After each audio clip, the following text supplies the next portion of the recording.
सर्वात प्रथम रविवार असून सगळेजण हजर राहिलात. मेगा ब्लॉक, पाऊस अशी सगळी कारणं न देता जेवढी आली तेवढी आपली असं म्हणून आपण आज कार्यक्रमाला सुरुवात करूया. आज आपल्याला इथे प्रमुख पाहुण्या म्हणून लाभलेल्या अमृता मॅडम, आपल्यातलेच एक नवीन मेंबर आहेत Abhijit Joshi. He will be presenting his work here butterflies. एक 15-20 मिनिटांचा त्यांचा शो आपण इथे घेऊया. So that show must go on. मी विनायक पुराणिक सरांना अमृता मॅडमना इकडे घेऊन यायची विनंती करते.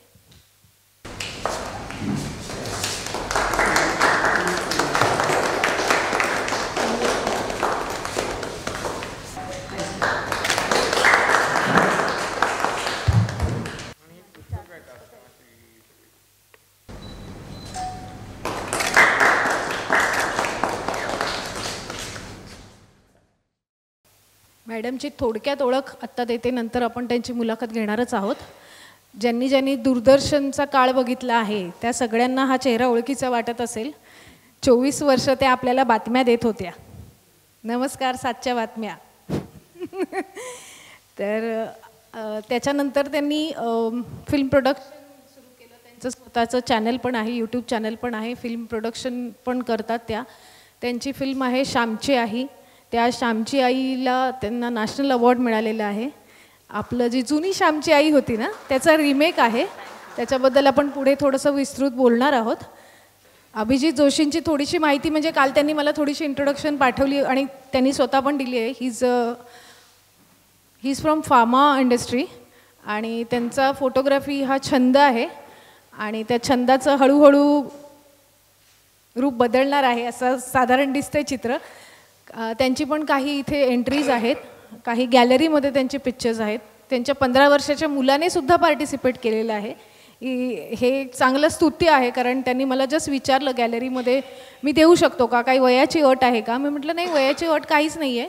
तर त्यांच्या 15 वर्षाच्या मुलाने त्यांचं एक फोटो पाठवला इकडे. तर एवढीशी मला त्यांची असलेली माहिती आज मी तुमच्यासमोर सादर केली आणि नंतर ते त्यांच्याबद्दल स्वतःबद्दल बोलतीलच. वेलकम अभिजित.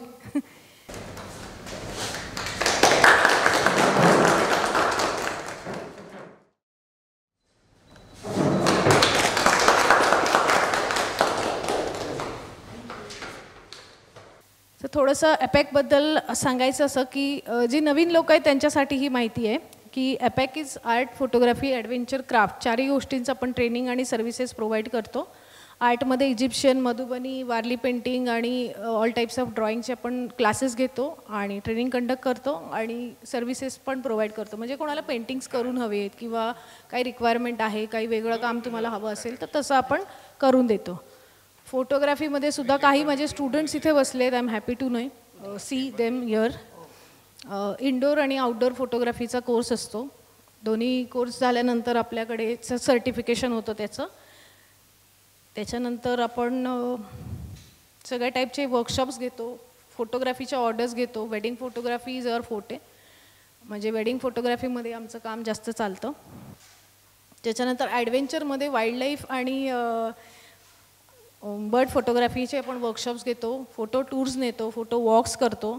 तर कोणाला त्याच्यात इंटरेस्ट असेल तर आपल्याला तिथे जॉईन होऊ शकतात. म्हणजे इनडोअर आउटडोअर फोटोग्राफीचा कोर्स झाल्यानंतर पुढे काय, या प्रश्नाचं उत्तर इथे मिळतं की पुढे तुम्ही वाईल्डलाईफ फोटोग्राफी करू शकता, बर्ड फोटोग्राफी करू शकता. तर त्या अनुषंगाने आपण आपल्या स्टुडंट्सना ॲज वेल ॲज त्यांची फॅमिली, त्यांचे फ्रेंड्स येणार असतील तर सगळ्यांना आपण घेऊन जातो. क्राफ्टमध्ये बेस्ट आउट ऑफ वेस्ट आहे. इको फ्रेंडली आयटम्स आपण शिकवतो. त्याचे कॉर्पोरेट ट्रेनिंग्स स्कूल्स, कॉलेजेसमध्ये आपण घेतो. Little more about both of us. We are the founder members of APAC. Vinayak Puranik sir हे 40 वर्ष झाले फोटोग्राफीच्या फील्डमध्ये काम करत आहेत. वेडिंग आर्टोग्राफी हा त्यांचा स्वतःचा कन्सेप्ट आहे, ज्याला फक्त मी शब्दबद्ध केलं आणि त्याचं पुस्तक झालं आहे. ते मी लोकमतमध्ये लिहित होते, लोकमत ठाणेच्या एडिशनमध्ये. मग त्याचं आपण कंपाईल करून पुस्तक केलं कारण ते फक्त ठाणे एडिशनमध्ये होतं. आणि मग असेच त्याचे पुढचे एक एक आपण टॉपिक्स घेऊन 3 पुस्तकं झाली. आणि छंदमित्र हे माझं पहिलं पुस्तक आहे, सर आणि मी भेटायच्या आधीचं. ते बघून त्यांनी मला अप्रोच केलं की आपण असं काहीतरी चालू करूया का. मी म्हटलं चालेल, आपण आर्ट आणि क्राफ्ट एकत्र करून फोटोग्राफी पण त्याच्यासोबत चालू करूया. तर छंदमित्र करण्यामागचा उद्देश हा होता की 2007 ते 2016पर्यंत मी लोकसत्तेमध्ये बालमैफिल हा छोट्या मुलांचा कॉलम बघत होते. त्याच्यामधनं ह्या ॲक्टिव्हिटीज सगळ्या पब्लिश होत होत्या. त्याच्यामध्ये एक फोटो असायचा आणि त्याची कृती असायची. मग त्यातनं आपण 15 ॲक्टिव्हिटीज आणि वेगवेगळ्या टाईपचं वेस्ट हे करून आपण त्याचं कंपाईल करून पुस्तक बनवलं. ते 2017-18ला सर्व शिक्षण अभियानला लागलं. सो अशी थोडीशी आमच्या दोघांची बॅकग्राऊंड आहे. आज आपण इथे सगळे भेटत आहोत 18व्या फोटोग्राफीच्या कॉन्टेस्टच्या फेलिसिटेशनसाठी. आणि 7वी एगाथा. चंदा मित्रबद्दल सांग की ते कसं आपण प्राईम मिनिस्टरना पाठवलं आणि मग ते सगळं शाळांमधून लागलं नाही, हे का सांगतो की आपण प्रयत्न करायचा असतो. ते सरांची आयडिया होती. सर्व शिक्षण अभियानाच्या अंडर मोदींनी एक हे केलं होतं की आव्हान केलं होतं, कोणी असं वेगळ्या टाईपचं काम करत असेल तर आम्हाला पाठवा. तर आम्ही रजिस्टर रेडीनी पुस्तकाबरोबर कवरिंग लेटर टाकून ते पुस्तक पाठवून दिलं. आणि ते आपोआप त्याचं काय चक्र फिरलं माहिती नाही. ते माझ्या प्रकाशकाकडनं मला फोन आला की 30,000 पुस्तकांची ऑर्डर आहे, आपल्याला गव्हर्नमेंटकडनं ऑर्डर आली आहे आणि मला तू सेपरेट करून दे, प्रायमरीला काय घ्यायचं आणि सेकंडरीला काय घ्यायचं. I was surprise. मी म्हटलं प्रायमरीला काय घ्यायचं, सेकंडरी आपल्या हार्डली 15 तर ॲक्टिव्हिटीज आहेत त्याच्यात, त्यातलं तुम्ही वेगळं काय करणार. तर म्हणे नाही, लहान मुलांना जे करता येईल ते वेगळं करा आणि मोठ्या मुलांना करता येईल ते वेगळं करा. मग असं करून आपण 2 भागांमध्ये ते पुस्तक डिवाईड केलं. आणि मग ते काही ॲक्टिव्हिटीज लहान मुलांसाठी, काही ॲक्टिव्हिटीज मोठ्या मुलांसाठी, म्हणजे प्रायमरी आणि सेकंडरी असं दोन्हीकडे ते पुस्तक डिवाईड होऊन गेलं. कारण ते कॉस्ट फ्रेंडली करायचं होतं. आत्ताचं हे पुस्तक आहे, हे 100 रुपयाचं रंगीत आहे, पण त्यांना ते 30 रुपयामध्ये हवं होतं. म्हणजे ते 30 आणि 30 60मध्ये 2 पुस्तकं बसवून द्यायची होती. त्यामुळे ते थोडंसं एडिटिंग आणि बाकी सगळ्या गोष्टी पण होत्या. पण आता कालच आम्हाला अजून एक एन्क्वायरी आली आहे की ते इंग्लिशमध्ये ट्रान्सलेट कराल का, आम्हाला आमच्या किट बरोबर द्यायचं आहे. सो बघू आता, त्याचं फ्युचर आहे, दिसतंय चांगलं. नाही, त्याच्यात महत्त्वाची गोष्ट काय आहे की ते पुस्तक आल्यानंतर अनेक कंपन्यांनी कॉन्टॅक्ट केलं होतं किट बनवून द्या म्हणून. पण ते मी किट नाही म्हटलं. मी म्हटलं किटमध्ये मी देणार नाही, कारण त्या सगळ्या वस्तू ज्या आहेत ना त्या वेस्टमधनं बनवायच्या आहेत. ते किटमध्ये तुम्हाला अवेलेबल करून दिलं तर मुलांना रिसायकलिंग कसं कळणार. यूज अँड थ्रोच्या जमान्यामध्ये मुलांनी रिसायकल करावं, त्याच्यामधनं काहीतरी क्रिएटिव्ह गोष्टी नवीन तयार व्हाव्या, त्यांनी त्यांचं डोकं चालवावं, ह्या दृष्टिकोनातनं त्याचा उपयोग व्हायला पाहिजे. पण तुम्ही जेव्हा किट देता, म्हणजे तुम्हाला बाजारामध्ये ज्या रेडीमेड किट मिळतात ना, वारली किट, मधुबनी किट, त्या किट देऊ नका मुलांना. त्यांना ती कला शिकू देत आणि त्यांच्या हाताने काढू दे. स्टेन्सिलनी करणं किंवा एखाद्या रेडीमेड वस्तूचे फक्त भाग जोडून बनवणं मेकॅनोसारखं, त्याच्यामध्ये तुमची क्रियाशीलता कमी होते. म्हणजे तुम्ही त्या रिस्ट्रिक्टेड एका त्या साच्यामध्ये अडकून राहता. मग त्या साच्यातनं बाहेर काढण्यासाठी आपण ते करतोय, तर मग परत त्यांना साच्यात का न्यायचं. म्हणून मी त्याला नाही म्हटलं. तर काल जे त्यांनी मला विचारलं ते त्यांच्या रंगाच्या बॉक्सबरोबर फ्री देत आहेत. तर ते तसं चालेल, कारण त्यातनं बघून ते करतील, काहीतरी वेगळं पण करतील. त्यातनं काही आपण ॲक्टिव्हिटीज पण घेऊ शकतो की हे मी असं दिलं आहे म्हणून तुम्हाला असंच करायचं असं नाही, तुम्ही तुमच्या डोक्याने दुसरं काही पण करू शकाल. म्हणजे मुलांचं एक क्रियाशीलता वाढावी, इमॅजिनेशन, त्यांचं हँड कोऑर्डिनेशन वाढावं, या दृष्टिकोनातनं त्यातल्या काही ॲक्टिव्हिटीज आहेत. तर त्याचा तसा उपयोग होण्याच्या दृष्टिकोनातनं ते जर होत असेल तर त्याचं ॲक्च्युली जे उद्देश आहे तो सफल झाला असं म्हणता येईल. So this was about Chhandmitra. I shall go head. तर इथे आपण फोटो फ्रायच्या 18व्या आणि एगाथाच्या 7व्या, आता काल एगाथाचं फेलिसिटेशन झालं, आज 18व्या कॉन्टेस्टच्या विनर्सचं फेलिसिटेशन आहे. तर आज त्या विनर्सना पण कॉंग्रॅच्युलेट करू आपण. त्याच्यानंतर आपल्याला जे स्पॉन्सर्स इथे लाभलेले आहेत 2017 का 18पासून आपल्याबरोबर रेडिंग्टन आणि HP आहेत.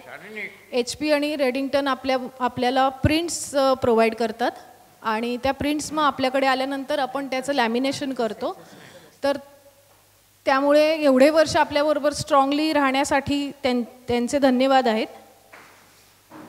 नेक्स्ट, इझीवे आपल्याला प्रत्येक वेळेस गिफ्टिंग पार्टनर म्हणून लाभलेले आहेत. तुम्हाला जे सगळ्या जे विनर्स आहेत त्यांच्याकडे जे गिफ्ट जातात ते आपल्याला ते प्रोव्हाइड करतात. They are basically into health insurance, investments and other things, but they are into services, so they cannot provide you any gifts, but still they are doing some work with MI. so MI चे काही products तुमच्यापर्यंत पोहोचवत आहेत. ते गेली 3 वर्ष ते आपल्याबरोबर आहेत, त्याबद्दल त्यांचे धन्यवाद.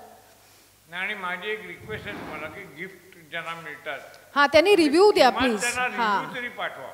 कारण ह्यावेळेला काय झालं तुम्हाला माहिती असेल आपल्याकडे टेस्टी किंग होतं. म्हणून जे नेहमी खाण्याचे पदार्थ फराळाचे द्यायचे, मी ते म्हणाले ह्यावेळेला अहो मी 3 वर्ष देतोय, मला एकचही रिप्लाय नाही. म्हणजे तुम्ही ऑर्डर नका देऊ, पण ॲटलिस्ट त्यांना हे तर कळवा की चांगलं आहे, वाईट आहे, खराब आहे, काय जे काय असेल ते तुमचा रिव्ह्यू त्यांच्यापर्यंत पोहोचलं पाहिजे की त्यांनी ते. माहिती की 150 पाकिटं सगळ्यांना आपण वाटतो टेस्टिंगची. हां, यावेळी टेस्टिंगने नाही दिलं, कारण त्यांना ॲटलिस्ट लागतं की हां छान आहे, तुमचं आम्ही खाल्लं, आवडलं किंवा नाही आवडलं ते पण सांगू शकतो. तर आपल्याला जे क्राऊड फंडिंग झालेलं आहे ते आपले जे सो कॉल्ड आमचे जे फॅमिली मेंबर्स आहेत, एपॅकचे फॅमिली मेंबर्स आहेत, या दैनिक भास्कर से आप आए ना, आप लास्ट टाइम भी आए थे I guess. Welcome ma'am.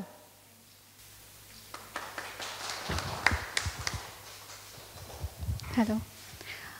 Last time मैंने अटेंड किया था. वैसे तो मैं दैनिक भास्कर में कला संस्कृति साहित्य का ही बिट देखती हूँ और ज़्यादातर एग्जीबिशन और डांस और हमारे साहित्य से संस्कृति जो है कथक नृत्य का वो सारे देखती रहती हूँ. बट हाँ, लास्ट टाइम मैंने देखा था बहुत सारे लोग ने यहाँ पे बहुत सारे लोगों को मौका मिलता है अपनी कलाकृति को पेश करने का. तो ये मुझे बहुत ख़ास लगा था कि आजकल छोटे छोटे कलाकारों को जो स्टेज नहीं मिलता है वो एपेक कर रहा है सबके लिए. तो मैं मतलब इसके लिए बहुत मैं अच्छा फील करती हूँ कि यहाँ पे एक मंच दिया जा रहा है सबके लिए. Thank you so much. Thanks a lot.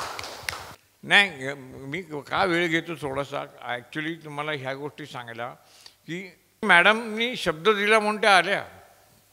आणि हे मी दरवेळेला सांगतो की आपले चीफ गेस्ट आजपर्यंत रेकॉर्ड आहे की नाही अंजली, सगळे चीफ गेस्ट वेळेवर हजर असतात. पुण्याहून सुधीर गाडगीळसुद्धा वेळेवर हजर होते 15 मिनटं आधी. पण आपल्यामध्ये ती अजून येत नाही. खरं तर फोटोग्राफी आणि चित्रकला या दोन्ही गोष्टी यांचा आणि वेळेचा खूप संबंध आहे. योग्य वेळ साधणं हे चित्रकाराला आणि फोटोग्राफरला जमलं तर तो चांगलं काम करू शकतो. आणि करणारा जे नाही करत त्यांच्याबद्दल मला काहीच म्हणणं नाही. आता अंजली किती बिझी असते, पण ती आली वेळ काढून. नाही, तिचं तुम्ही कधी बघा, तिच्या फेसबुकला जाऊन तिचं काम बघा. ती बर्ड्सची जी फोटोग्राफी आहे ना, अनबिलिव्हेबल काम आहे. गेल्या वेळेला तिचा स्लाईड शो पण आपण केला होता. पण ती basically she is a scientist. BRCमध्ये होतीस ना, मग तिथून आवड निर्माण झाली. आणि आता मला वाटतं ती इंडियातच नसते. पण हे वेळ जे आहे ना, हे माणसाला जगायला शिकवतं. जसं ते आमचे यास्मिन श्रॉफ आहेत, 75 इयर्स ओल्ड. त्या म्हणतात आम्ही ह्या उपक्रमामुळे मैं फिर से जिंदा हो गई.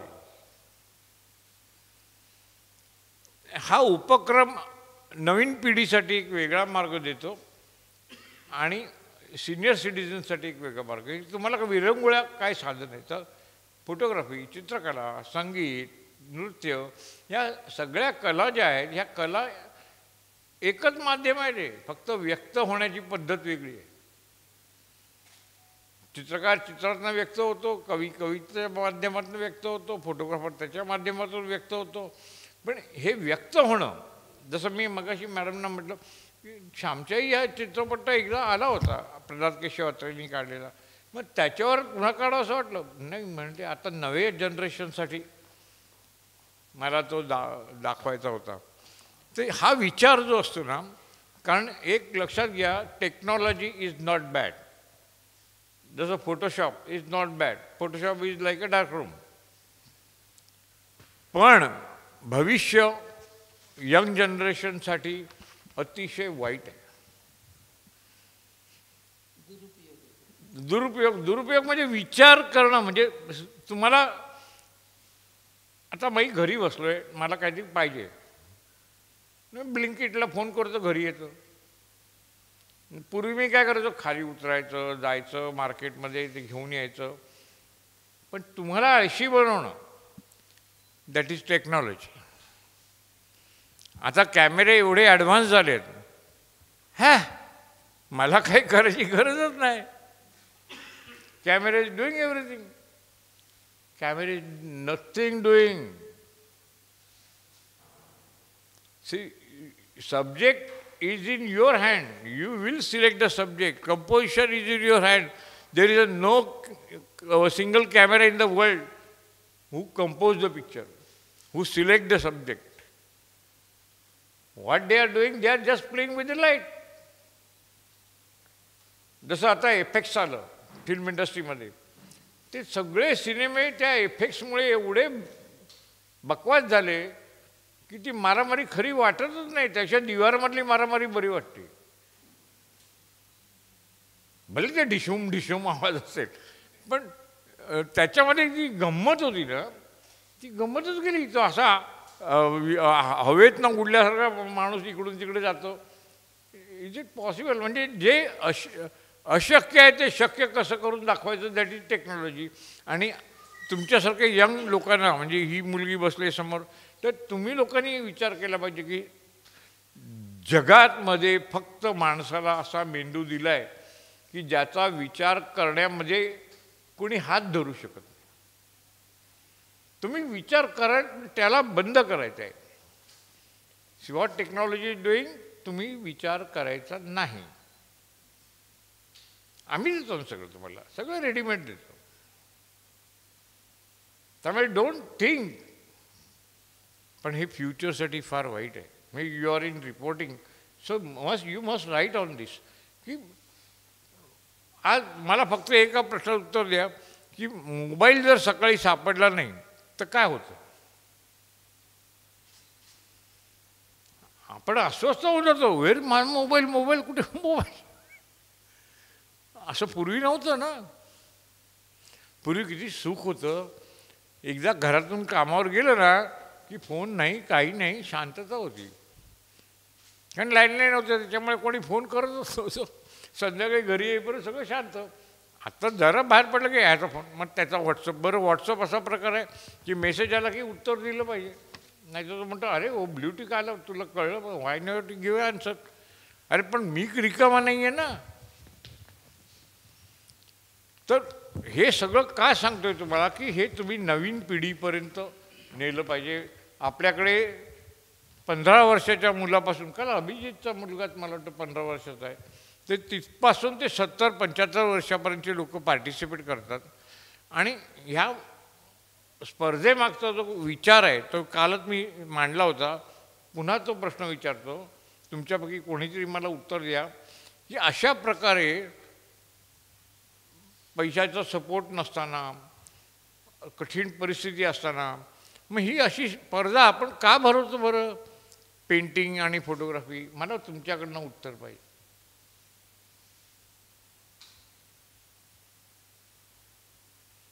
काय इंटेन्शन आहे आमचं त्याच्यामागे? काय आपण ही स्पर्धा घेतो? बरं, असं नाही, आता ही 17वी-18वी स्पर्धा आहे आणि 7वी पेंटिंगची आहे. मग इतकी वर्ष ते चाललं आहे. पण ह्याच्यामागे इंटेन्शन काय? What is the intention behind it? नवीन जनरेशनला आर्ट बाबतीत, नवीन जनरेशनला आर्ट जास्त मोटिवेट व्हावं. बरोबर. आणि अजून कोणाला काय सुचत आहे? तुम्ही ॲक्टिव्ह राहा. तुम्ही असं पार्टिसिपेट करत तुम्ही ॲक्टिव्ह राहा. ओके. आणखी आमच्यासारख्याला एक प्लॅटफॉर्म मिळाला आमची जी काही आवड आहे ती प्रेझेंट करण्यासाठी. ओके. आणखी कोणाला काय सुचत आहे? बघा, एक गोष्ट लक्षात घ्या, हे तुमची सगळ्यांची उत्तरं छान आहेत, पण यामागचा थॉट असा आहे की कुठलेही नृत्य प्रकार असू दे, संगीत असू दे, हे महोत्सव होतात, गंधर्व कला महोत्सव वगैरे जे पुण्याला होतात, हे काही त्या गायकांना किती छान गातात म्हणून होत नाही. त्या कलेचा उत्कर्ष होण्यासाठी, तर ती कला इतरांपुढे गेल्यानंतर त्यांना त्या माध्यमातून आपणही असं काही करू शकतो का, ही प्रेरणा मिळण्यासाठी. तुम्ही काढलेली चित्र बघून दुसऱ्या 10 लोकांना जर इच्छा झाली, अरे वा, हा मी पण भाग घेतो. आणि या सगळ्याचा परिणाम काय होतो चित्रकलेचा आणि फोटोग्राफी या कलाक्षेत्राचा उत्कर्ष होतो. कारण कला जर मोठी झाली तर कलाकार जगेल ना. कला हे माध्यम असं आहे, ती जर जगभर पसरली तर कलाकाराला किंमत आहे. मग ती आणायची कोणी पुढे? जसं आता मला माहिती आहे वाईल्ड लाईफ फोटोग्राफी, आता भरपूर वाईल्ड लाईफ फोटोग्राफर झाले. म्हणजे कशामुळे झाले? कारण कॅमेरा कंपन्या हुशार आहेत. त्यांनी पहिल्यांदा किट लेन्स काढली, मग एक त्याच्यावर टेली दिली, झालं. मोठी लेन्स मिळाल्यामुळे सगळेच वाईल्ड लाईफ फोटोग्राफर झाले. पण जर तुम्ही ॲक्च्युअल वाईल्ड लाईफला जाऊन बघाल तर बहुतेक जण पिकनिकला आलेले असतात. कारण शिक्षणाचं माध्यम विचार करणं, जसं आपण चित्रकला आणि फोटोग्राफी दोघांमध्ये सेम विषय देतो. कारण विचार करा की चित्रकारांनी कसा विचार केला, माउंटनमध्ये त्यांनी कसा विचार केला, ब्रिजमध्ये कसा विचार केला.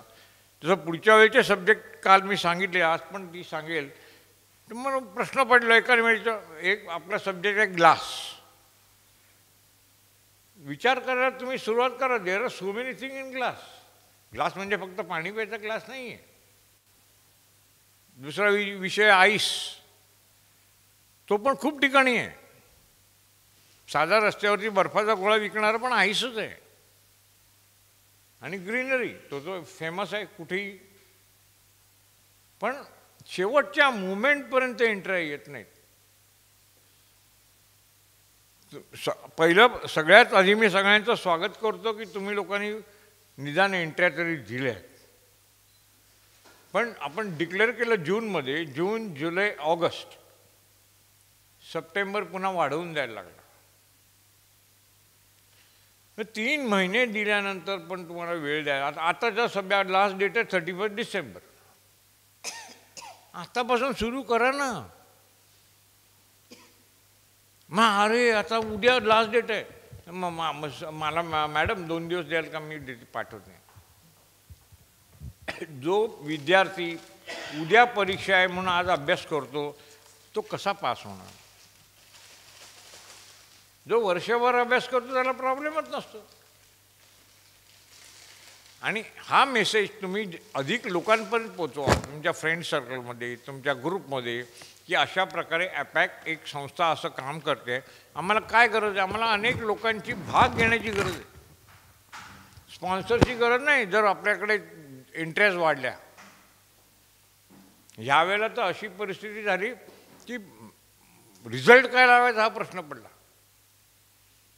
एवढ्या एंट्र्या कमी आल्या. मग बिचारे गॅलरीवाले त्यांनी लास्ट मोमेंटला, त्या पण शेवट गॅलरीचे पिक्चर्स आले. कारण शेवटी गॅलरी बुक झाली, पैसे भरले, तो गॅलरीवाला काही मला रिफंड देणार नाही ना. कोणतरी असं पण म्हटलं, तुम्ही डेट बदला. म्हटलं असं नाही होत. बरं डेट बदला म्हणजे तुम्ही आत्ता सांगताय, आम्ही डिक्लेअर कधी केलं आहे?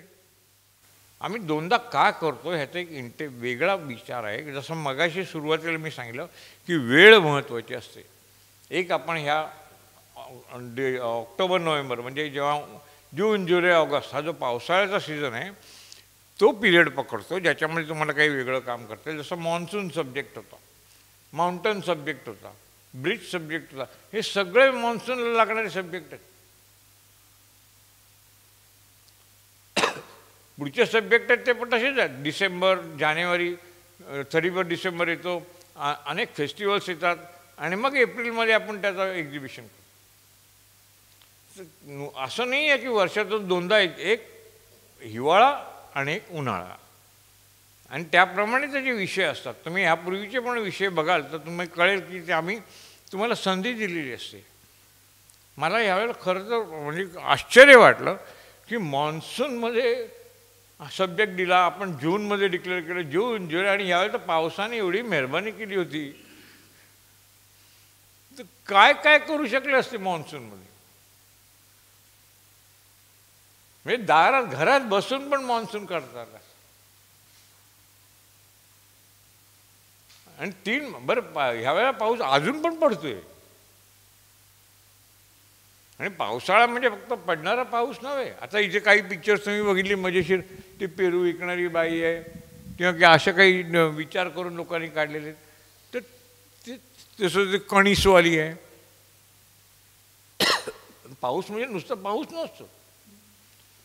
पावसामधली सगळ्यात मेजर गोष्ट म्हणजे भाज्या. मग आपण तो विचार करत, मी जास्त वेळ घेत नाही कारण आपल्याला मॅडमचं पण काही गोष्टी ऐकायच्या आहेत. पण हे मी आधी का बोललो, कारण आता जी नावं ती वाचणार आहे या सगळ्यांच्या सपोर्टमुळे हे शक्य होऊ शकलं. फुल ना फुलाची पाकळी म्हणून या सगळ्यांची जी मदत आमच्यापर्यंत आली, त्यामुळे फायनली आपण हा शो करू शकलो. पण माझी सगळ्यांना विनंती आहे, जास्तीत जास्त लोकांपर्यंत हा मेसेज जाऊ दे की पुढचा कार्यक्रम जो आहे तो ह्याच्यापेक्षा जास्त व्यवस्थित झाला पाहिजे. आणि ही म्हणून म्हटलं की ही जबाबदारी तुमची आहे, माझी नाही आहे. आम्ही ऑर्गनाईज करू, पण तुम्ही घेऊन या. हे माझ्याकडे 200 एंट्री आहेत, ऑर्गनाईज आम्ही करू. आणि स्पर्धा ही जिंकण्यासाठी नसते. कोण जिंकतो कोण हरतो दॅट इज नॉट इम्पॉर्टंट. नाही तर क्रिकेट बंद झालं असतं. मी हरतो म्हणून क्रिकेट नाही खेळणार असं होत नाही. स्पर्धा ही जिंकण्यासाठी हरण्यासाठी नसते. स्पर्धा तो खेळ असेल किंवा ती कला असेल त्याच्या उत्कर्षासाठी असते. आणि मग त्याच्यातून जेव्हा एकाचं किंवा दोघांचं कौतुक होतं ते बघून बाकीच्यांना इन्स्पायर होतं. अरे पुढच्या वेळेला मी नक्की. आणि त्याच्यामध्ये मला खास करून दिलीपचं नाव घ्यावं असं वाटतं. दिलीपने माझ्याकडे जेव्हा शिकायला आले होते क्लासमध्ये तेव्हा काहीच नव्हतं, ब्लँक होतं. पण आता त्यांनी जे मी काढलेले फोटो बिटो बघतो खूप प्रगती केली. मग का तुझे ते कुठे आता गेला होतास ते पाण्यातले फोटो वगैरे होते ना, खूप सुंदर. म्हणजे आता त्याला शिकवायची गरज नाही. नेहमी लक्षात ठेवा, शाळेमधून शिकलो म्हणून मी मोठा होत नाही. नाही तर सगळे वकील मोठे लॉयर झाले असते. शिक्षण घेतलं. जे स्कूलमधनं किती मुलं बाहेर पडतात, सगळे आर्टिस्ट होतात का नाही होत. कारण एज्युकेशन हे तुम्हाला पॉलिश करतं. पण afterwards your on thought can make a different way. And that is always, there is a no rule. You can make your own rules also. जसं ब्रिजमध्ये तुम्ही एक पिक्चर बघा, तो टायगर क्रॉस करतोय. So different thought. म्हणजे विचार केला तर तुम्ही सगळ्या गोष्टींमध्ये करू शकता की आपण ही जी संकल्पना आहे ही जास्तीत जास्त लोकांपर्यंत पोचवली तर बॉम्बे आर्ट सोसायटीसारख्या ठिकाणी आपलं प्रदर्शन भरतं आहे. ही संधी अजून अनेकांना मिळाली तर ह्या कलेचा उत्कर्ष होईल. आणि आपण हे करायला उभं राहिलो ना, तुम्ही उभे राहिलात ना की जग पाठीशी उभं राहतं. पण पहिलं तुम्ही उभं राहिलं पाहिजे. आणि ह्याचं सगळ्यात उत्तम उदाहरण म्हणजे स्टीव्ह जॉब्स, ज्याला लोकांनी वेड्यात काढलं होतं. पण आज ॲपल, मेरे पास ॲपल आहे. तसा मेरा फोटो गॅलरी में लगा है. प्राऊडली सांगता आलं पाहिजे आणि जास्तीत जास्त लोकांना इकडे बोलवलं पाहिजे. आणि बघ माझा फोटो बॉम्बे आर्ट सोसायटीत लागला. राजलक्ष्मी नारायण स्वामी, रेणुका घोरपडे, मोहन ठाकूर, चेतन धोडवड, अभिजित जोशी असे हे सगळे. त्यांचा याच्याशी काही संबंध नाही. आम्ही त्यांच्याकडे फक्त एक वेडिंगचं काम केलं होतं आणि त्यांच्या नातवाच्या मुंजीचं काम केलं होतं. But he like the concept आणि त्यांना काम आवडतं आणि हे चालू राहावं. त्यांच्या सुनेने एकदा पार्टिसिपेट केलं होतं आणि तिने हे सगळं बघून त्यांना सांगितलं की हे खूप छान करतायत आणि याला सपोर्ट करायला पाहिजे. फक्त त्या याच्यावर त्यांनी आपल्याला गेली 2 वर्ष ते सपोर्ट करतात.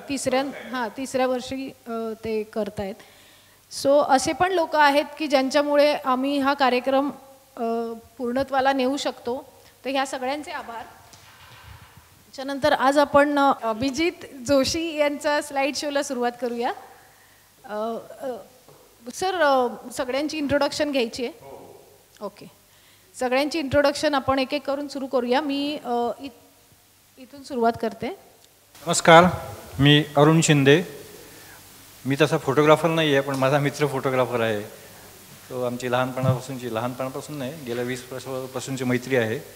बऱ्याच वेळेला आम्ही दोघे एकत्र जातो, त्यामुळे आज पण मी त्याच्याबरोबर आहे.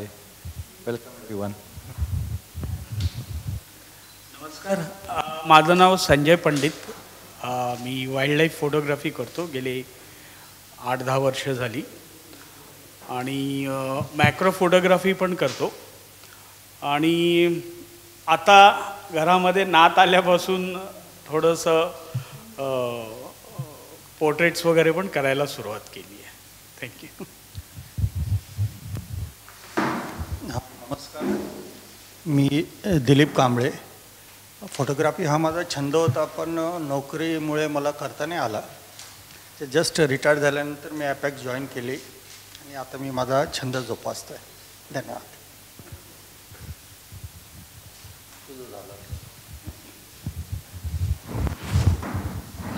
हेलो, मेरा नाम विनीता नायर है. मेरा profession is corporate law consultant, लेकिन जिस लास्ट 2 इयर्स से मैं वाइल्ड लाइफ फोटोग्राफी सीख के आई केम अक्रॉस दिस कंपटीशन, तो मुझे लगा पार्टिसिपेट करके मुझे भी बहुत कुछ सीखने मिलेगा. I am attending this for the first time in person. तो ये दिस इज़ का मतलब बहुत इंस्पायरिंग है. और जो सर बोले कि वाई यू शुड पार्टिसिपेट, कि इससे वो जो कला है उसका अच्छा होता है. मैंने उस process it will stay with me forever. मतलब बहुत अच्छा वो बोला है. So this is really inspiring. Thank you for having me. Good afternoon सगळ्यांना. माझं नाव अनिल कसबे. अपॅकमुळे आज मला स्वतःला आर्टिस्ट म्हणून बोलता येतं आहे, संबोधता येतं आहे. मला सगळ्याच कलागुणांमध्ये आवड फार आहे, रुची आहे आणि थोडंफार सगळं काही करू शकतो, पण त्यातल्या त्यात आर्टिस्ट म्हणून बेटर आहे असं मला वाटतं. आणि बाकी प्रोफेशनली मी क्वालिटी ॲश्युरन्स प्रोफेशनल आहे आणि अपॅकबरोबर गेली 6 वर्ष संलग्न आहे, कारण की माझी मिसेस शालिनी आहे, ती फोटोग्राफी करते. आज तिचीसुद्धा चित्र आज इथे आहेत. सो सगळ्या स्पर्धकांना ऑल द बेस्ट आणि ॲज अ आयोजक म्हणून अपॅकला धन्यवाद. थँक्यू. गुड आफ्टरनून सगळ्यांना. मी शालिनी कसबे. मी अपॅकबरोबर गेली 5-6 वर्ष आहे.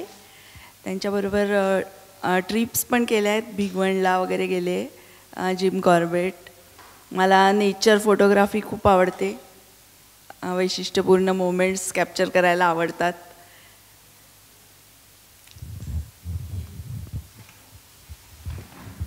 हॅलो, मी रेणुका घोरपडे आणि मला म्हणजे ट्रॅव्हल करायला आवडतं आणि फोटोग्राफीही आवडते आणि हॉबी फोटोग्राफर आहे मी, पण वाईल्ड लाईफ जास्त करते आणि ट्रॅव्हलिंग करताना ट्रॅव्हल फोटोग्राफी. नाही, बाकी पण करते सर.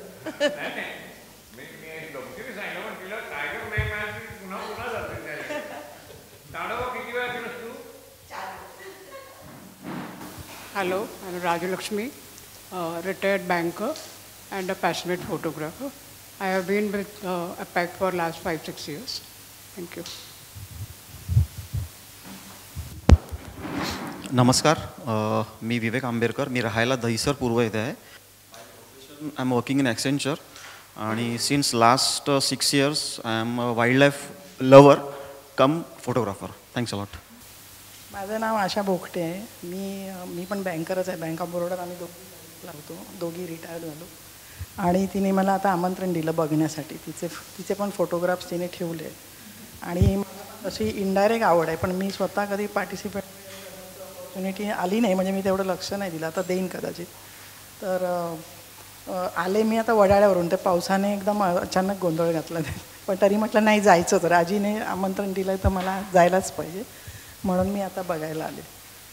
थँक्यू.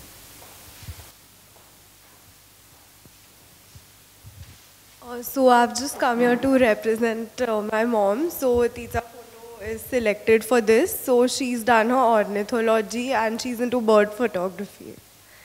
Shruti.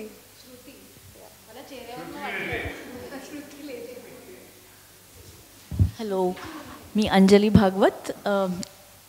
अपॅकशी माझा 2-3 वर्षापासून संबंध आहे. बरेच 2-3 एक्झिबिशन्समध्ये पार्टिसिपेट पण केलं. अतिशय स्तुत्य कार्यक्रम आहे, पण समहाव नाही, दरवेळेस होत नाही, पार्टिसिपेट करायला जमत नाही. पण मी त्यांनी सांगितल्याप्रमाणे BRCतनं रिटायर झाले आणि नंतर हे पॅशन म्हणून फोटोग्राफी सुरू केली. आता नेचर आणि वाईल्ड लाईफ फोटोग्राफीमध्ये करत असते काम. थँक्यू.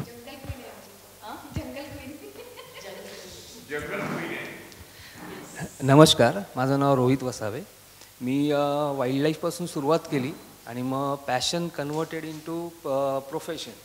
व मी सगळ्या प्रकारचे प्रोफेशनली फोटोग्राफी करतो. सध्या मी फूड फोटोग्राफीवरती जास्त कॉन्सन्ट्रेट करतो. नमस्कार, मी Kedar Penkar. By profession I am in education field आणि ॲक्च्युली माझी मुलगी ॲपेकच्या बरोबर गेली 6-8 महिने she has done a course with आणि like it's really a good thing what I found out is की लाईक तिला फोटो तर काढता यायचे पण त्याचं टेक्निक कसं असतं ते छान अतिशय सुंदर प्रकारे कळलेलं आहे. आणि आता डेफिनेटली गेल्या 6 महिन्यात तिच्या फोटोंमधला फरक मला खूप वेगळा जाणवलेला आहे. Okay, and I definitely I am thankful for APAC and that training. नमस्कार, मी शीतल पेणकर, काव्याची आई. मी बँकर आहे आणि आज ही संधी जी काव्याला तुम्ही असिस्ट म्हणून बोलवलं मला खूप आवडलं आणि ती पण इंटरेस्टने आले. Hello, good evening to you all. I am Subramaniam Iyer. Basically, I am a chartered and cost accountant. But Rajalakshmi inspired me to come for last 3 years. I have been attending and cheering up all those upcoming painters and photographers who have been getting award. I really appreciate these people who spend time for this wildlife photography and especially the painting. I really appreciate. Of course, I am also getting inspired. Probably I may in future may participate in this type of programs also. Thank you very much. Good evening. My name is Yatish Randeria. I'm an engineer by profession and I'm interested in wildlife photography, but I'm not a professional, but I like all these things. That's the reason I come over here to cheer up. Thank you.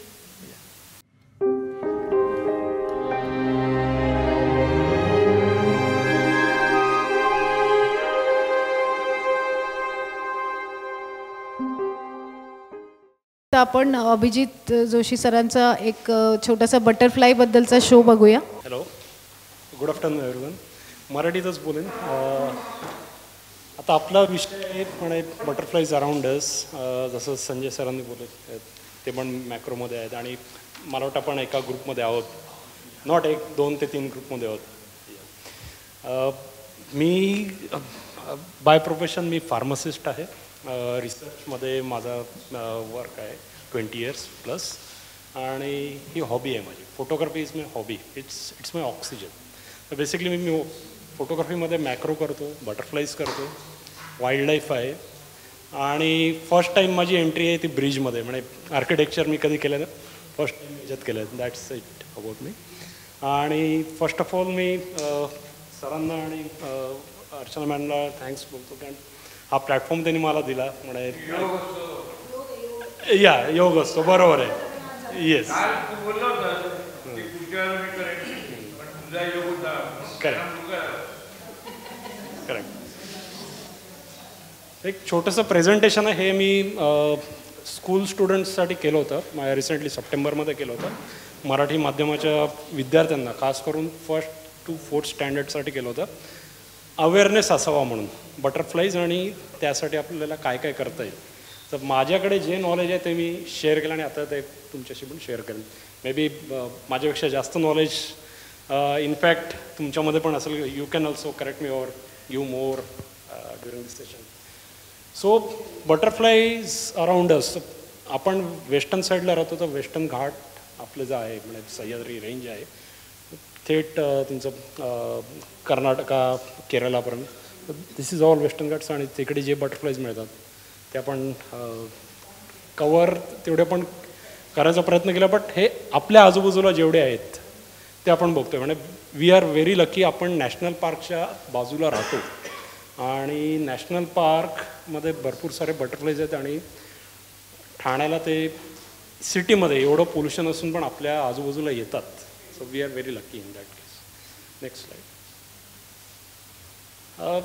हा butterfly आहे आपला blue Mormon. म्हणजे जसं आपल्या कंट्रीला national animal आहे tiger, national flower आहे lotus, तसं महाराष्ट्र स्टेटचा बटरफ्लाय आहे. This is second largest butterfly in our country. म्हणजे हा आपल्याला आजूबाजूला व्यवस्थित बघायला मिळतो. हा सीझन आहे त्याचा, साधारण सप्टेंबर नोव्हेंबरपर्यंत हा आपल्याला व्यवस्थित बघायला मिळतो. तुम्ही ऑब्झर्व करू शकता याला. बऱ्यापैकी मोठा असतो, म्हणजे साधारण माझ्या पाम एवढा वगैरे मोठा होईल तो, त्याच्यापेक्षा पण मोठा असतो. हा मेल आहे, फिमेल थोडीशी लहान असते याच्यात. आणि हे तुम्हाला आजूबाजूला जिकडे कडुलिंबाची झाडं आहेत, जिकडे हेबिस्कस म्हणजे जास्वंदीचं फूल आहे, तिकडे हे व्यवस्थित अट्रॅक्ट होतात आणि तिकडे येतात. हे आपल्या आजूबाजूला व्यवस्थित दिसतात हे बटरफ्लाईज, आणि तुम्ही ऑब्झर्व करू शकतात. नेक्स्ट, आता हा रेड पिरियड आहे. म्हणजे हा मी फोटो क्लिक करत होता 2018 वगैरे आहे, ओळकरवाडीमध्ये ठाण्याला. तर सहज तो येऊन बसला माझ्या दुसरा जो फोटोग्राफर त्यांनी ते मोबाईलने क्लिक केला. म्हणजे आता तुम्ही विचार करा, बटरफ्लाईज हे नेहमी फुलांवर बसतात, हे आपण नेहमी बघतो, आपल्यालाही माहिती आहे. ठीक आहे, ते फुलांवर बसतात कारण त्याच्यातनं त्यांना न्यूट्रिशन मिळतं. आणि आता हा बटरफ्लाय एवढंसं लहान आहे, ते बोटावर का बसलं आहे? त्याचं कारण काय की आपल्याला घाम येत असतो अंगातनं, आणि त्यांना ते मिनरल्स किंवा ते सोडियम वर जे काय आपल्या घामात नव्हतं ते त्यांना लागतं, आवश्यक असतं. त्यामुळे that is one of the reason की ते तुमच्या अंगाशी येतं, तुमच्या अंगाजवळ बसतं, आजूबाजूला हे. असं थिंक इज दॅट की हे बऱ्याच वेळ बसलेलं, म्हणजे साधारण 1 ते 2 मिनटं माझ्या बोटावर बसलेलं, आणि मी तसंच थांबलेलो. मला तर खूप बरं वाटलं. म्हणजे असे येतात आजूबाजूला, तुमच्या आजूबाजूला बटरफ्लाईज येतात. जनरली काय करतात की लहान मुलं किंवा ज्यांना कोणाला माहिती नसतं त्यांना असं वाटतं की बटरफ्लाय इन्सेक्ट आहे, चावणार, मारलं जातं किंवा कुतूहलमुळे त्याला नीट बघण्यासाठी ते उचललं जातं. तसं करायचं नाही आपल्याला कधी. जेव्हा बटरफ्लाय आसपास येईल आपल्या, ते चावणार नाही, त्याला चावायला दात नाहीत. त्याला जे अन्न तो घेतो ते लिक्विड फॉर्ममध्ये घेतो, आणि त्याला ती सोंड असते, त्याच्यातनं तो खेचत असतो. त्यामुळे त्याला कधीच चावणार नाही आपल्याला, ते आजूबाजूला आपल्या इकडे दिसतं. तर हे पिरियड आहे बटरफ्लाय, हे त्याचं अंड आहे. आता हा रेकॉर्ड शॉट आहे. माझ्या घरी मी याचं पानफुटीचं झाड लावलेलं ओळकरवाडीमधून मला मिळालं होतं, ते मी माझ्या कुंडीत लावलं होतं, आणि ते रेड पिरियडचं हे अंड आहे. आणि बटरफ्लाय किती लहान आहे ते तुम्हाला आता आधीच्या फोटोमध्ये दिसलं असेल, आणि तेवढंच लहान त्याचं अंड आहे. तर अंड्याला खूप छान, म्हणजे जवळून बघितलं तर डिझाईन्स असतात, म्हणजे असं त्याला कर्वे असतात, असं नुसता पांढरा ठिपका नाही, तर त्याला चांगले कर्वे आहेत आणि चांगलं डिझाईन असतं त्याच्यावरती. तर अंड फुटून तो बटरफ्लाय जो आहे ना, तो ड्रिल करून त्या पानाच्या आतमध्ये जाणार कॅटरपिलर व्हायला, आणि मग त्याच्यातनं त्याची जी सायकल आहे, तो पानातला रस घेऊन मग त्यानं तो प्युपा फॉर्म करून मग त्याचा बटरफ्लाय होतो. आता हे माझ्या घरी म्हणे मुंबईत आपण राहतो आणि आपल्याला वाटतं की बटरफ्लाईज काय फक्त गार्डनमध्ये दिसणार, आपल्या घरी येऊ शकत नाही. तसं नाही आहे. तुमच्या घरी पण बटरफ्लाय अट्रॅक्ट करू शकता तुम्ही प्रॉपर प्लांटेशन केलं, म्हणजे फुल झाड आणि त्याचं होस्ट प्लांट हे जर तुम्ही व्यवस्थित लावलं आजूबाजूला, बटरफ्लाईज नक्कीच तुमच्याकडे येतात. म्हणजे मी आता 3rd फ्लोअरला राहतो, 3rd फ्लोअरला पण ही लहान लहान बटरफ्लाईज येतात. कॉमन मॉर्मन आहे, ब्लू मॉर्मन माझ्याकडे आलेलं आहे, आणि रेड पिरियडचे पण माझ्याकडे लास्ट 3 वर्ष माझ्याकडे एक लाईफ सायकल चालू असतं घराच्या खिडकीच्या ह्याच्यात. म्हणजे ते माझा मुलगा म्हणतो की मॅटर्निटी होम आहे बटरफ्लायसाठी, दॅट वी टेक. तर आता हे कॉमन मॉर्मनचं आहे. परत मागे जा. कॉमन मॉर्मनची ही कॅटरपिलर आहे, कढीपत्त्याच्या पानावर होती. नंतर मग काय करतं की त्याचं पर्टिक्युलर एक 2 ते 3 आठवड्यानंतर व्यवस्थित न्यूट्रिशन झालं की ते प्युपा फॉर्म करतं. आणि प्युपा फॉर्म करताना त्याचा फर्स्ट स्टेज आहे, तो सी टाईपमध्ये जातो. किंवा आधी तो काय करतो, इकडनं त्याला स्वतःला चिकटवतो आणि मग नंतर शेवटी वरतून स्वतःला चिकटून घेत होतो. आणि हे झाल्यानंतर प्युपा फॉर्म करण्यासाठी त्याला 12 तास लागतात. साधारण सकाळच्या वेळेला हा तुम्हाला सी शेपमध्ये दिसतो, आणि रात्री 8-8:30 पर्यंत कम्प्लीट त्याचा प्युपा झालेला असतो. हा प्युपा होतो. आता हा मॅच्युअर्ड प्युपा आहे. कॉमन मॉर्मनचं बघाल तर तुम्ही प्रॉपर कंडिशन्स असतील, वेदर कंडिशन्स असतील तर 2 ते 3 आठवड्यात तो प्युपा मॅच्युअर्ड होतो. मॅच्युअर्ड होतो म्हणजे काय असतं की प्युपा आहे ती कॅटरपिलर आहे, तर त्या कॅटरपिलरमध्ये त्याच्यात भरपूर सारे केमिकल चेंजेस होत असतात, बायोलॉजिकल चेंजेस होत असतात आणि त्याचा रंग बदलतो. त्याला त्याचे पाय जे लहान असतात कॅटरपिलरचे ते फुलपाखराचे मोठे पाय होतात, त्याला पंख फुटतात, सगळे चेंजेस होतात त्याच्यात. आणि हा मॅच्युअर्ड झाला की कसं कळतो म्हणजे हा इकडनं ब्लॅक होणार, हे कम्प्लीट त्याचं ब्लॅक होऊन जातं आणि इकडे तुम्हाला ते स्पॉट्स दिसतात, त्याचे व्हाईट स्पॉट्सचे दिसतात. Next slide. प्युपामधनं हा बाहेर आलेला बटरफ्लाय आहे. आता हे त्याचं ते कम्प्लीट वेस्टेज आहे, म्हणजे जे चेंजेस होताना ते केमिकल चेंजेस, बायोलॉजिकल चेंजेस, त्याचे फ्लुईड आहे हे सगळं वेस्ट असतं आणि हा कम्प्लीट ओला असतो पहिले सुरुवातीला. तर याच्यात तुम्ही बटरफ्लाय तुमच्या आजूबाजूला कुठे असेल तर ही सगळ्यात त्याची नाजूक स्थिती असते आणि त्याला उडता येत नाही. हा त्याचे पंख कम्प्लिटली चिकटलेले असतात, कम्प्लीट फ्लुईड त्याच्या अंगावरती असतं, पण तो जी काही पाणी असते त्याच्यावरती तो व्यवस्थित चिकटून बसलेला असतो आणि सबसिक्वेंटली त्याचं ते फ्लुईड हळूहळू इव्हॅपोरेट होतं आणि हे कोल्ड ब्लडेड आहे. जसं सन राईज होईल, हीट येईल, मग तसं त्याला एनर्जी मिळते आणि मग तो उडून जातो बाहेर. तर याच्यात सांगण्याचा हेतू काय की कॅटरपिलर असताना ते कधीच मध किंवा फुलातला रस ग्रहण करू शकत नाही, त्याला होस्ट प्लांट लागतं.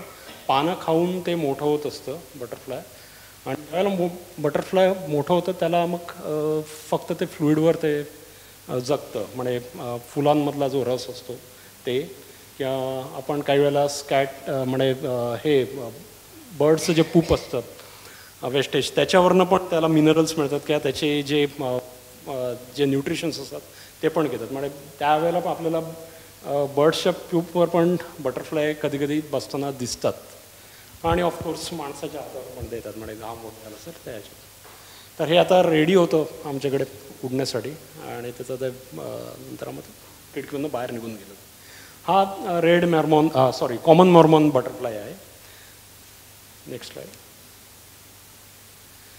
हे लहान बटरफ्लायज असतात, स्विफ्ट बँड आहे, हे तुम्हाला आजूबाजूला पॅडी फील्ड्स आहेत किंवा तिकडे पण हे दिसतात, लहान बटरफ्लाय आहे. Next slide. आता हे क्लोजअप शॉट आहे याच्यात, तर याच्यात तुम्हाला त्याची स्ट्रॉ दिसते, म्हणजे ही त्याची सोंड आहे आणि त्याच्यातनं तो लहान फूल आहे त्याच्यातनं तो त्याचं नेक्टर जे आहे तो नेक्टर पितो. हे रेकॉर्ड शॉट मी घेतला आहे याच्यातला. Next slide.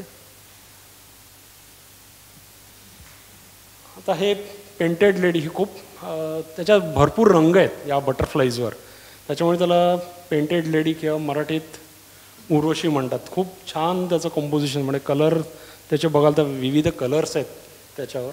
ओळकरवाडीमध्ये तुम्हाला व्यवस्थित दिसेल, घोडबंदर रोडला आजूबाजूला पण दिसेल आपल्या इकडे. Next slide.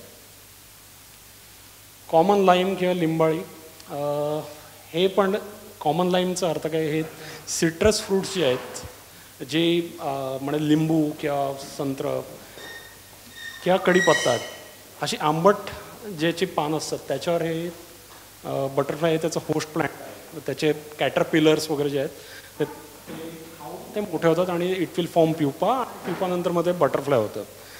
तर कॉमन लाईम खूप सुरेख आहे, त्याचं कलर कॉम्बिनेशन ब्लॅक अँड व्हाईटमध्ये तुम्हाला व्यवस्थित दिसतं आणि वेगवेगळे कलर बँड्स त्याच्यावरती तुम्हाला व्यवस्थित बघितलं तर दिसतं. Next slide. हा ब्लॅक राजा. आता तुम्ही हे बघाल, हे मी ओळकरवाडीमध्ये फोटोग्राफ केलेला आहे. आता हा गंजलेला किंवा गेलेला पेंट स्टँड त्यांनी ठेवला होता तिकडे. आता याचं स्टोरी अशी म्हणे, हे तुम्ही घरी पण करू शकता.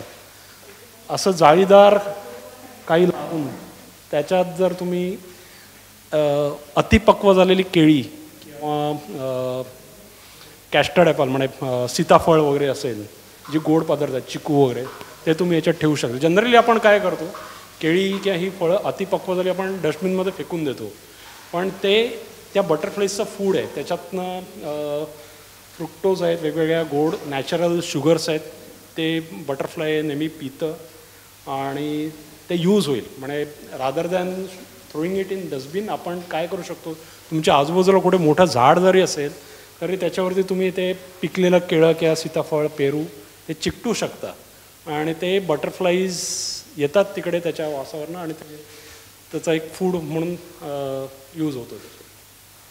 Next slide. आता हे कॅटरपिलर आहे, हे मॉथचं आहे. मॉथ म्हणजे आपण कॅटरपिलर जनरली आपण याला मराठीत बोलतो सुरवंट.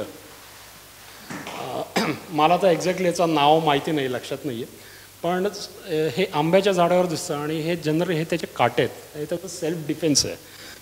म्हणजे याच्यात काय होतं की कोणी त्याला पकडायला गेलं तर ते काटे त्याला बोचणार आणि दॅट इज वॉट त्याची ती स्वतःची सेल्फ डिफेन्स आपण म्हणू शकतो त्याला. त्यामुळे त्याच्या अंगावर ते काटे असतात. Next slide. हे जर तुम्ही लांबून बघाल तर तुम्हाला हे पान वाटेल, पिकलेलं पान वाटेल, पण हे पिकलेलं पान नाही, हा बटरफ्लाय आहे. हे ब्लू ओक लीफ, शुष्क पर्ण म्हणजे सुकलेलं पान जसं असतं त्याप्रमाणे हे बटरफ्लाय दिसतंय.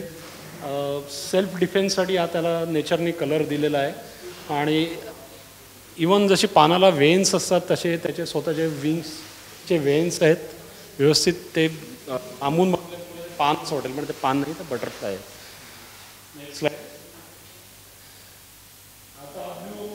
त्याचे विंग्स ओपन केलेत, प्रॉपर ब्ल्यू कलरचे, त्याच्यात वेगवेगळे शेड्स आहेत आणि खूप ब्युटिफुल बटरफ्लाय आहे. हे पण आपल्या आजूबाजूला दिसतं, हा सीझन आहे त्याच्यात आणि तुम्ही छान वाटेल हे बटरफ्लाय तुम्हाला बघून. म्हणजे विंग क्लोज केल्यावर ते एक वेगळं त्याचा दिसतो आपल्याला आणि विंग्स ओपन केल्यावर त्याचे वेगवेगळे कलर्स आपल्याला दिसून येतात. आता याच्यात बघाल तर तुम्ही पिकलेलं केळं आहे नारळाच्या झाडावर लावलेलं, त्याच्यावर ते फीडिंगसाठी आले butterfly. Next slide. Peacock pansy किंवा त्याला मयूर भिरभिरी म्हणू शकतो आणि हे पॅटर्न त्याचे जे आहेत विंग्सवर मोराच्या पिसावर जसे असतात त्याप्रमाणे, त्यामुळे त्याचं नाव पिकॉक पॅन्सी आहे. भिरभिरी म्हणे त्यांचा पॅटर्न आपल्याला पटकन कळत नाही, ते एक सरळ जाईल किंवा आडवं जाईल तसं नाही, ते वेडवाकडं कुठेही जातं, भिरभिरतं म्हणे, त्यामुळे त्याचं मराठीत नाव मयूर भिरभिरी आहे. Next slide. कॉमन जजबेल किंवा आपण याला मराठीत हळदी कुंकू पण म्हणतो. रिझन तर त्याचे कलर्स तुम्हाला सांगतात का आपण त्याला हळदी कुंकू म्हणतो म्हणून. येल्लो कलर हळदीसारखा आहे आणि लाल कुंकासारखा आहे. खूप छान बटरफ्लाय आहे. Next slide. हे भरपूर आपल्याकडे दिसतं, हा कॉमन क्रो आहे. जसा कावळा पक्ष्यांमध्ये आपल्याकडे सर्वत्र दिसतो तसं हे बटरफ्लाय तुम्हाला सगळीकडे दिसेल या सीझनमध्ये. It's a common crow butterfly. Next slide. जसे टायगरच्या अंगावर स्ट्रिप्स असतात तसे बटरफ्लायच्या अंगावर पण स्ट्राइप्स आहेत. त्यामुळे याचं नाव आहे कॉमन टायगर. हा बऱ्यापैकी विषारी बटरफ्लाय आहे. म्हणजे पक्ष्यांनी जर याला पकडला, खायचा प्रयत्न केला तर त्यांचं पोट खराब होऊ शकतं. टॉक्सिन्स असतात त्याच्या अंगात, त्यामुळे सहसा पक्षी पण याच्या मागे जात नाहीत. आणि म्हणजे हा फिमेल आहे. मेलमध्ये विंग्सवर खालच्या साईडला तुम्हाला 2 ब्लॅक स्पॉट्स दिसतात, असं ते आयडेंटिफाय करता येतं मेल फिमेल. बऱ्याचशा बटरफ्लायमध्ये आयडेंटिफाय करता येतं. Next slide. हे बटरफ्लाय पण बऱ्याचशा लोकांनी आपल्या घरात बघितलेलं आहे. जनरली इव्हनिंगमध्ये, संध्याकाळी हे आपल्या घरात येतं. त्याचं नावच आहे इव्हनिंग बुश ब्राऊन किंवा सांजपरी.